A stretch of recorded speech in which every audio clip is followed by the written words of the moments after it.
இந்த தொக்கு எல்லாருமே செய்யலாம். ஈஸியான ஒரு ரெசிபி தாங்க. கடையில் நம்ம வாங்கவே தேவையில்லை. அழகாக நம்ம வீட்டிலேயே செஞ்சுக்கலாம். 1 மாதத்துக்கு வரைக்கும் நம்ம ஸ்டோர் பண்ணிக்கலாம். பாருங்கள், இது எவ்வளோ தகதகன்னு வடிவேல் சொல்கிற மாதிரி தகதகன்னு இருக்கு பாருங்கள். பார்க்கும்போதே சாப்பிடலாம் போல் இருக்கும். கண்டிப்பாக ட்ரை பண்ணி பாருங்கள். ரொம்பவே ஈஸி. நான் சொன்ன டிப்ஸ் எல்லாம் நீங்கள் ஃபாலோ பண்ணி பாருங்கள்.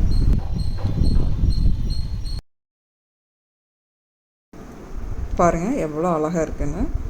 பார்க்கும்போதே டெம்ப்டிங்காக இருக்கும். என்னடா அது கடையில் வாங்கினா மட்டும் இப்படி இருக்குது, நம்ம செஞ்சால் வரமாட்டேங்குதுன்னு ஃபீல் பண்ணுறவங்களுக்கு இதில் நீங்கள் கொத்தமல்லியில் தான் நான் செஞ்சுருக்கேன். நீங்கள் புதினாலையும் செய்யலாம், கருவேப்பிலை தலையிலையும் செய்யலாம். இது எல்லாத்துக்குமே ரைஸ்க்கும் வச்சுக்கலாம். அப்புறம் இட்லி தோசைக்கு எல்லாத்துக்குமே சூப்பர் காம்பினேஷனாக இருக்கும். ஒரு தயிர் சாதம் வச்சுட்டு தொட்டு சாப்பிட்டு பாருங்கள், அவ்வளோ சூப்பராக இருக்கும். நான் செஞ்ச அந்த கடாயிலேயே கொஞ்சம் சாதம் வச்சுட்டு நல்லா பிசைஞ்சு அடிக்கிறேங்க. அவ்வளோ சூப்பர் டேஸ்ட்டு. நீங்களும் ட்ரை பண்ணி பாருங்கள். ரொம்ப ஈஸி. ஒரு கடாயில் 2 டீஸ்பூன் அளவுக்கு ஆயில் விட்டுக்கலாம். காரத்துக்கு ஏற்ற மாதிரி நான் ஒரு 5-6 வரமிளகாய் எடுத்திருக்கேன். உங்களுக்கு எப்படி வேணுமோ அந்த மாதிரி எடுத்துக்கோங்க. இதை நல்லா ரொம்ப சிம்மில், அடுப்பை ரொம்ப ஸ்லோவில் வச்சுட்டு இந்த வரமிளகாய் நல்லா கலர் மட்டும் சேஞ்ச் ஆகிடணும், பட் கருகக்கூடாது. பட் அதுதான் ரொம்ப முக்கியமான விஷயம். அளவெல்லாம் பார்த்தீங்கன்னா டிஸ்கிரிப்ஷனில் கொடுத்துருக்கேன், நீங்கள் செக் பண்ணிவிட்டு அந்த மாதிரி செய்யுங்க.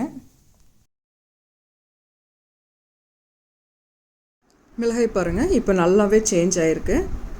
இந்த டைமில் 1 டீஸ்பூன் அளவுக்கு கடுகு சேர்த்திக்கலாம். இதையும் நல்லா அது கலர் அந்த ரோஸ்ட்டு கடுகு வெடிக்கிற அளவுக்கு விட்டுக்கலாம். இப்போ பாருங்கள், அதில் வரமிளகா பாருங்கள் கலர் மாறி இருக்குது, அந்த மாதிரி வரணும். இதுக்கு தேவையான அளவுக்கு புளி சேர்த்திக்கலாம். கொஞ்சம் ஆயிலே கொஞ்சம் ரோஸ்ட் பண்ணுற மாதிரி விட்டுக்கலாம். நான் ஒரு எலுமிச்சை சைஸ் அளவுக்கு சேர்த்திருக்கேன். இப்போ மல்லித்தலை நல்லா நாட்டு மல்லியாக இருந்ததுன்னா ரொம்ப நல்லா மணமாக இருக்கும். உங்களுக்கு எது கிடைக்குதோ அதை யூஸ் பண்ணிக்கோங்க. பட் இது நல்லா க்ளீன் பண்ணிவிட்டு நல்லா கட் பண்ணிவிட்டு சேர்த்துக்குங்க. ஏன்னா அரைக்கும் பொழுது நமக்கு ஈஸியாக இருக்கும். ஃப்ளேமை கம்மியாகவே நம்ம வச்சுக்கலாங்க. இப்போ இதை ஒரு 2-3 நிமிஷம் நல்லா வதக்குனா போதும். ரொம்ப நேரம் வதக்கணும் அப்படின்னு அவசியம் கிடையாது. ஒரு 2-3 நிமிஷம் பிரட்டி விட்டோம்னா போதும்.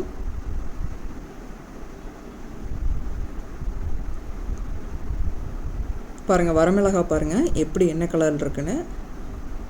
முக்கியமான விஷயம் அந்த வரமிளகாயில் தாங்க இருக்குது. ஸோ இந்த மாதிரி நீங்கள் ஆனால் கருகு விடக்கூடாது. மிதமான சூட்டில் நீங்கள் செய்யும் பொழுது இந்த கலர் வந்துடும். நீங்கள் ஹை ஃப்ளேம் வச்சுட்டிங்கன்னா அந்த மிளகாய் கருகுன மாதிரி ஆயிரும். ஸோ அதை மட்டும் பார்த்துக்குங்க. அவ்வளோதாங்க, 2-3 நிமிஷம் வதக்கியாச்சு. இப்போ இது ஆறுனதுக்கப்புறமா இதுக்கு தேவையான அளவு உப்பு சேர்த்துட்டு அரைச்சிக்கலாம். ஒரு கடாயில் ஒரு 4 டேபிள் ஸ்பூன் அளவுக்கு நல்லெண்ணெய் சேர்த்திக்கலாங்க. இது நல்லா காஞ்சதுக்கப்புறம் கடுகு ஒரு 1/2 டீஸ்பூன் அளவுக்கு சேர்த்திக்கலாம். நல்லா பொரிஞ்சதுக்கப்புறமா கருவேப்பிலை ஒரு கொத்து சேர்த்திக்கலாங்க. இது பொரிஞ்சதுக்கப்புறம் நம்ம அரைச்சி வச்சுருந்த விழுதை சேர்த்திக்கலாம். அடுப்பு சிம்லேயே வச்சுக்கலாம். இது நல்லா கலந்து விடலாம். கொஞ்சம் நல்லெண்ணெய் கொஞ்சம் தாராளமாக சேர்த்திக்கணும். அப்போ தான் தொக்கு டேஸ்ட்டாக இருக்கும். இல்லைன்னா ரொம்ப ட்ரையாக இருக்கும். அது பார்க்குறக்க அந்த டெம்ப்டிங்கெல்லாம் சத்தியமாக வராது. ஸோ பாருங்கள் எப்படி இருக்குன்னு பாருங்கள். பாருங்கள், தொக்கு ரொம்ப நைஸாக அரைச்சிக்க வேண்டாம். கொஞ்சம் தரன்னு அரைக்கிறோம் அந்த மாதிரி அரைச்சிங்க, ரொம்ப சூப்பராக இருக்கும். பாருங்கள், சிம்லேயே வச்சதுனால ஒரு 2-3 நிமிஷம் வச்சதுனாலேயே அந்த ஆயிலெலாம் பிரிஞ்சு அழகாக வந்துருச்சு. இப்போ வெந்தய பொடி நம்ம வெந்தயத்தை வறுத்து அரைச்சி வச்சுருப்போம்ல, அந்த பொடி ஒரு 1/2 டீஸ்பூன் அளவுக்கு இல்லை 3/4 டீஸ்பூன் அளவுக்கு நீங்கள் சேர்த்திக்கலாம். இப்போ ஒரு 1 டீஸ்பூன் அளவுக்கு வெல்லம் சேர்த்திக்கலாம். இது ரெண்டையுமே சேர்த்திட்டு 1 நிமிஷம் நல்லா கலந்து விடலாம். அப்போ தான் அந்த டேஸ்ட்டு நமக்கு நல்லா என்ஹான்ஸ் பண்ணி கொடுக்கும். நல்லா டேஸ்ட்டாக இருக்கும். பாருங்கள், நல்லா எண்ணெய் பிரிஞ்சு கடாயிலிருந்து நல்லா சுருண்டு வரும்.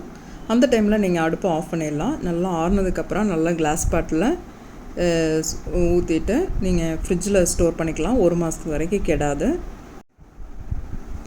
பாயாசம்னா இனிப்பாக இருக்கணும், ரசம்னா புளிப்பாக இருக்கணும். அந்த மாதிரி தொக்குனா நல்லா காரம், உப்பு, புளிப்பு இதெல்லாமே கச்சிதமாக இருக்கணும்.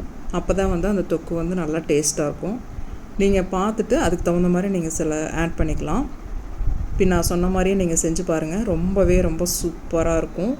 இந்த மாதிரியே நீங்கள் எல்லா இதுலேயும் கறிவேப்பிலை, புதினா எல்லாத்துலேயுமே நீங்கள் செய்யலாம்.